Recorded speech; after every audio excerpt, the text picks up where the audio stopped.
Chhatrapati Shivaji Maharaj, Mahatma Jyotiba Phule, Rajarshi Shahu Maharaj, doctor Babasaheb Ambedkar, लोकशाहीर अण्णाभाऊ साठे, सर्व महापुरुष यांना विनम्र अभिवादन करून आज चिखला या ठिकाणी महाराष्ट्रामध्ये छत्रपती शिवाजी महाराज आमचे अस्मिता आहे. हे शांत आणि ही अस्मिता वाचवण्यासाठी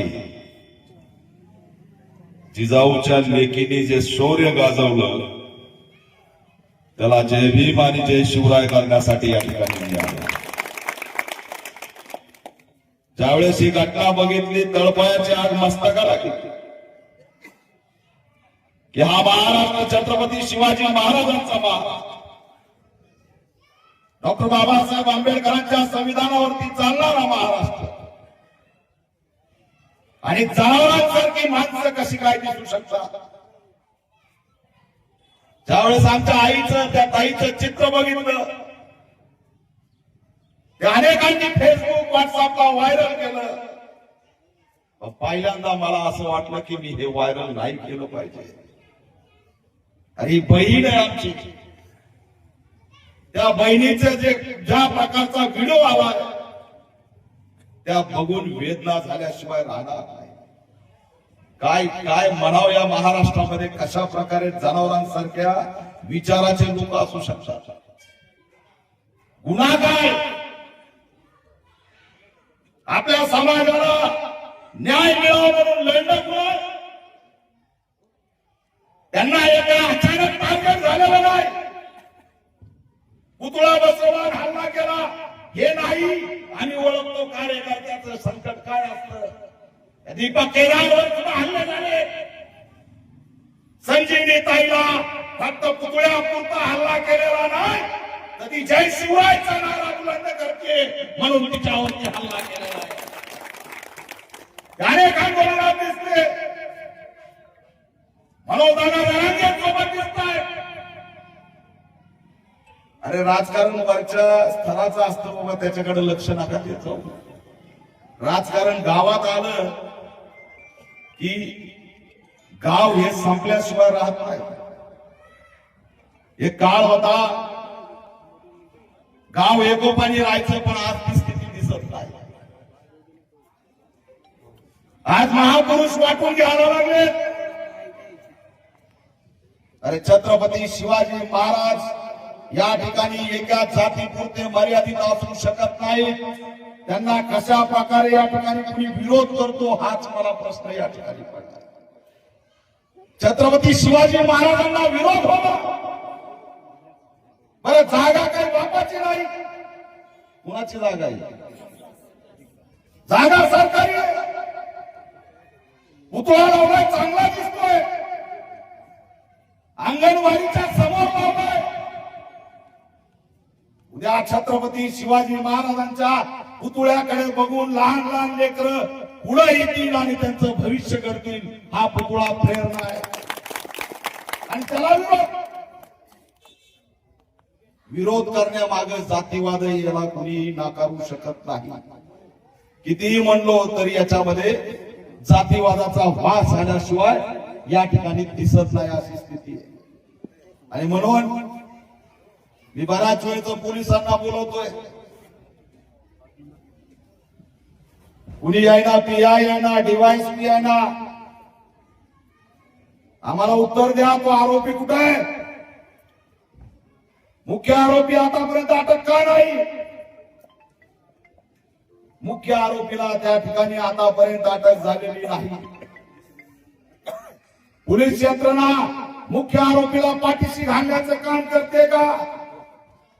हा प्रश्न सुद्धा आम्ही या माध्यमातून विचारतोय. तो जो काही मुख्य आरोपी आहे त्याला सुद्धा अटक झाली पाहिजे, ही ऑल इंडिया पॅंथर सेनेची या ठिकाणी मागणी आहे.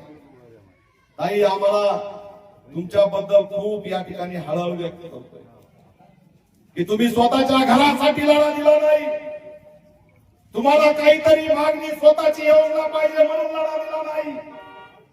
तर तुम्ही त्या ठिकाणी माझ्या छत्रपती शिवाजी महाराजांचं स्मारक उभा राहिलं पाहिजे, यासाठी लढायची आणि मरायची तयारी दाखवली, त्याबद्दल खऱ्या अर्थाने तुम्हाला सलाम करतो. ही जिजाऊची लेक आहे. आणि बुलढाण्यामध्ये जर जिजाऊच्या लेकीवर अन्याय होत असेल तर हा भीम सैनिक शांत बसणार नाही. तिच्या केसाला जरी धक्का लागला तर या ठिकाणी समाज कंटकाला आम्ही सोडणार नाही. हा इशारा सुद्धा चिखल्यामधून मी या ठिकाणी देतोय. कदाचित सहन केलं जाणार नाही. ही आमची बहीण आहे. बुलढाणा हा जिजाऊचा जन्मस्थळ आहे. सिंदखेडराजा बाजूला आहे आणि जिजाऊच्या लेकीवर हात टाकण्याची हिंमत होते, त्यांचे कपडे फाडण्याची हिंमत होते आणि हे सरकार मात्र काहीच करत नाही. हे सरकार जर कंगना राऊतला घरावर काही झालं तर कंगना राऊतला Z+ सुरक्षा देते का नाही? आणि प्राजक्ता माळीला एका मिनिटात मुख्यमंत्री भेटतात. आज 2 दिवस झाले मुख्यमंत्र्याचा आला का तुम्हाला फोन? साधं स्टेटमेंट नाही, कुणाचं ट्विट नाही. काय पाहिजे? मतासाठी बोलणार नाही. तुम्ही मतासाठी जगा, जातीसाठी जगा, मानवतेसाठी आम्ही पुढे येऊ. या ठिकाणी छत्रपती शिवाजी महाराजांचं स्वराज्य आबादीत ठेवल्याशिवाय राहणार नाही. हा हल्ला फक्त चिखल्यामध्ये आमच्या बहिणीवर नाही तर छत्रपती शिवाजी महाराजांच्या अस्मितेवरील हा हल्ला आहे. आणि म्हणून ठामपणे सांगतोय, 2च राजे इथे जन्मले, बरोबर आहे की नाही? एक त्या रायगडावर आणि एक त्या चौदार तळ्यावर.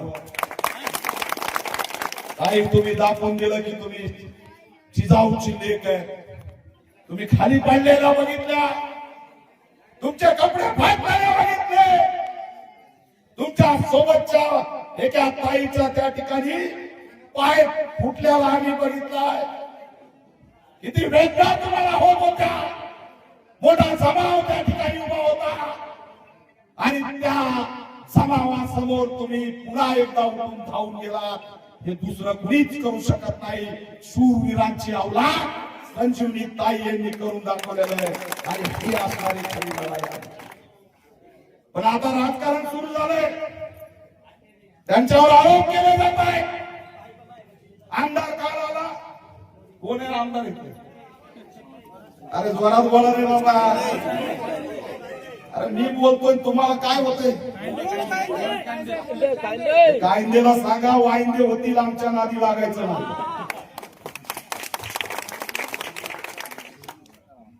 येऊ द्या, मंत्री नाही उशिराच येत असतो, निवडणुकीच्या आधी लवकर येत असतो, काही फरक पडत नाही सगळ्याला.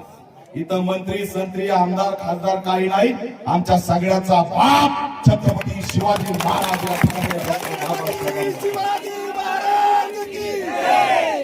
अटक करा म्हणून यायला पाहिजे,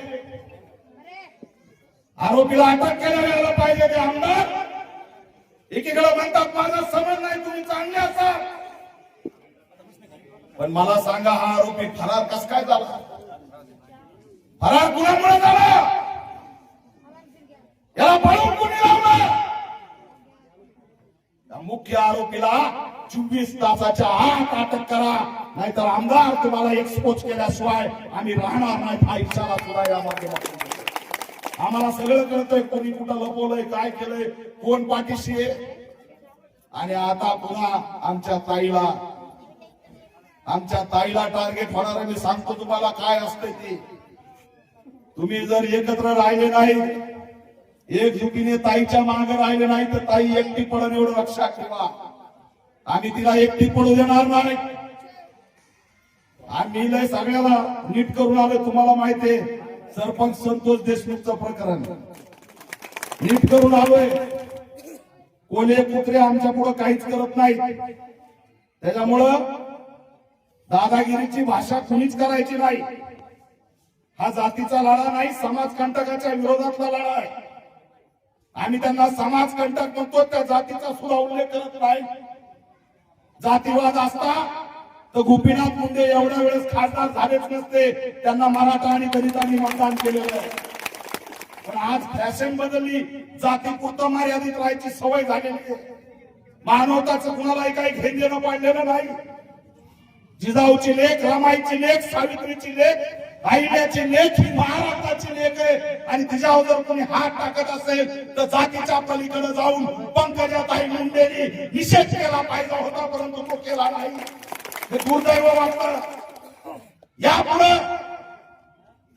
दोन समाजातला वाद नाही, हा वाद आहे महिलावरती अन्याय झालाय. महिलेचे कपडे पाडले, तिचे जिडवडे निघाले. खैरवांची आम्ही बघितलेली आहे, सुरेखा त्या ठिकाणी तर म्हणून मतदानी आम्ही बघितलेली आहे. पुन्हा एक संजीवनी होऊ देणार नाही, पुन्हा महाराष्ट्रात खैरवांची होऊ देणार नाही. हा इशारा सुद्धा इथून देतोय. आणि म्हणून पुन्हा ताईला अटक त्या ठिकाणी अटॅक केला जाईल. मी पोलिसांना सांगतोय, त्यांना पोलीस संरक्षण द्या, मुख्य आरोपीला अटक करा, दंगलीचं वातावरण करणाऱ्यावरती लक्ष ठेवा. मला कमाल वाटते, 2 पोलीस होते वाटतं इथे. कोण होते? 4 होते. आणि 8 दिवसापासून वातावरण दूषित होतं, तरी आयबी कुठं गेली? त्याला इंटेलेक्च्युअल ब्युरो म्हणतात.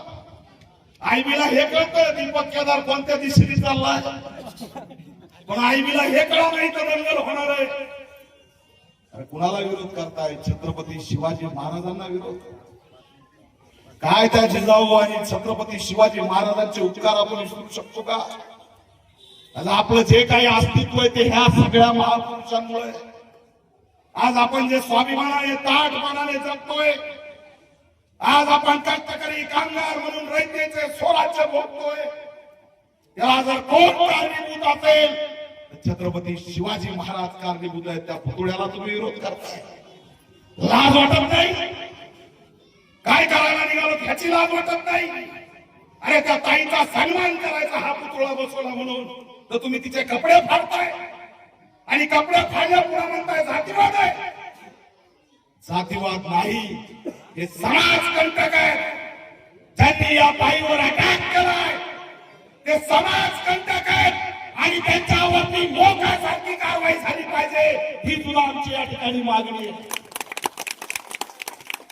मी डीवायएसपी एसपींना आव्हान करतो, नेते येतील जातील, पुन्हा शांतता होईल आणि मग आम्ही ताईवर गुन्हा दाखल करू, 2 गटातलं वाद म्हणू. तुम्ही जर संजीवनी ताईवर गुन्हा दाखल केला एसपी, तर बुलढाण्यामध्ये निळ आणि फगो वादळ काय असतं ते पाठवून दिल्याशिवाय राहणार नाही. तुमच्या पोलीस स्टेशनवर कोणता जमाव यायला लागलाय, काय नाटकं सुरू आहेत हे सगळे आम्हाला कळते. तिला जर एकटा पाडण्याचा प्रयत्न केला तर महाराष्ट्रामध्ये याद राखा, याचे परिणाम झाल्याशिवाय राहणार नाहीत. हा त्यांचा विचार आहे. तुम्ही त्यांना एकटं पाडू नका. माझ्या बहिणीच्या अंगावरचे कपडे ह्यांनी फाडले, तिकडे छत्रपती शिवाजी महाराजांनी आया बहिणींच्या रक्षणासाठी अनेकांचे हातपाय तलवारीने वेगळे केले. तलवारीचा राज नसला म्हणून तुम्ही आमचे हल्ले करू नका. तलवारीपेक्षा भारत शस्त्र आहे आणि त्याचं नाव आहे डॉक्टर बाबासाहेब आंबेडकरांचं संविधान. ते तुम्हाला सोडणार नाही. हे कायद्याचं राज्य आहे, इथं दादागिरी चालणार नाही. म्हणजे कुणाची दादागिरी असो ती खपून घेतली जाणार नाही. आणि काही सहन करू जर जिजाऊच्या लेकीवर हात टाकला तर हा भीम सैनिक मावळा शांत बसणार नाही. हा इशारा मी या ठिकाणी द्यायला बाबासाहेब आंबेडकर की जय. गाव चांगलंय तुमचं, गावाला जपा, सामाजिक सलोखा ठेवा, एकत्रित राहा. जात नाही तर समाज कंटक त्यांना नाव द्या आणि गाव एकत्र ठेवून या गावामध्ये छत्रपती शिवाजी महाराजांसहित सगळ्या महापुरुषांचे पुतळे उभा करा. सगळ्या विद्यार्थ्यांना कळू द्या, नव्या पिढीला कळू द्या की आपल्या बापाने आपल्यासाठी काय केलंय ते सुद्धा गरजेचं आहे. आणि म्हणून हे नाव तर दिलंय, परंतु या अंगणवाडीला सुद्धा आता छत्रपती शिवाजी महाराजांचं नाव द्या अशी सुद्धा मागणी या माध्यमातून करतो. आणि क्रांती महत्वाची, माझ्या ताईचे कपडे फाटलेले बघितले, संजीवनीताई हा भाऊ तुझ्या पाठीशी ठामपणे उभा आहे आणि म्हणून मी तुला या ठिकाणी शाल आणि साडी द्यावा या ठिकाणी आलो.